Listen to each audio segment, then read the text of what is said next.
안녕하세요. 김신정 목사입니다. 오늘은 소명으로 계획하는 하루라는 제목으로 생각을 나누고자 합니다. 우리 코너 이름이 소명을 이루는 3분인데요. 소명을 이룬다는 것은 과연 무엇일까요? 과연 소명이라는 것은 무엇일까요? 이에 대해서 아주 긴 설명이 필요하지만 저는 아주 간단하게 정의하고자 합니다. 저는 소명은 하나님께서 우리에게 명령하시는 일이라고 생각을 합니다. 그래서 우리의 인생 가운데 하나님께서 우리에게 명령하시는 일이 있습니다. 또 우리의 직업 가운데 하나님께서 우리에게 명령하시는 일이 있습니다. 그래서 직업 소명서를 말을 하기도 하고, 또 젊은이들은 하나님께서 나에게 주신 계획이 무엇인가, 나의 삶 가운데 이루고자 하시는 하나님의 뜻은 무엇인가를 생각하며 소명에 대해서 생각을 합니다.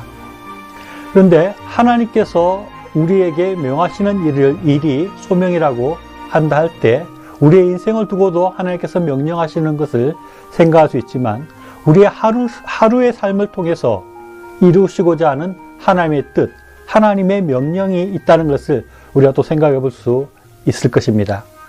우리가 하루의 삶을 계획할 때 단순히 나의 필요를 따라서 내가 해야 할 일을 계획하는 것이 아니라 하나님께서 나에게 삶을 주시고 오늘 하루의 삶을 허락하셨다는 것을 생각하면서 오늘 하루 동안 내가 이루어야 될 하나님의 명령은 무엇인가, 오늘 하루 동안 하나님께서 나에게 주시는 일은 무엇인가를 생각하며 하루의 삶을 계획해 볼 수 있다면 우리는 더욱더 소명으로 나아가는 그런 삶을 살 수 있을 것입니다. 구체적으로 예를 들어서 설명하자면 이렇게 하자는 것이지요. 아침에 일어날 때 먼저 기도로 시작합니다. 하나님께서 저에게 새로운 하루의 삶을 주심을 감사드립니다. 오늘 하루 동안 제가 어떻게 살기를 하나님께서는 원하십니까? 지혜를 주옵소서. 직장 생활 가운데서는 어떤 일들을 나에게 원하십니까? 가정 생활 가운데서는 어떤 일들을 하기를 원하십니까? 또 이웃들과의 관계 속에서는 저에게 어떤 소명들이 있습니까? 하나님 지혜를 주옵소서라고 기도하고 하루에 할 일들을 생각해 봅니다.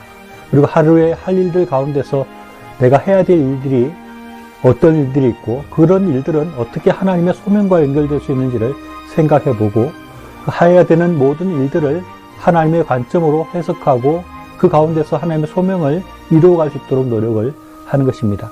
직장에 갔을 때 내가 직장 생활을 통해서 어떻게 하나님 앞에 영광을 돌릴 수 있고, 직장 생활 가운데 동료들과 어떤 관계를 통해서 하나님의 사랑을 전할 수 있는지, 또 내 이웃들 가운데 또 친구들 가운데 하나님의 사랑이 필요한 사람이 없는지, 하나님의 위로가 필요한 사람은 없는지, 나의 사랑이 필요한 사람은 누구인지를 생각해보고 그들을 위해서 하루의 시간들을 어떻게 보낼 수 있는지를 고민해 볼 수 있을 것입니다.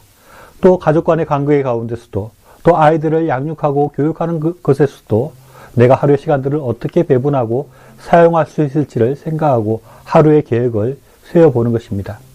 이렇게 하나님의 관점에서 또 하나님의 소명의 관점에서 하루를 계획하고 또 하루를 살아갈 수 있다면 우리의 삶은 더욱더 하나님의 소명을 이루어가는 삶으로 나아갈 수 있게 될 것입니다.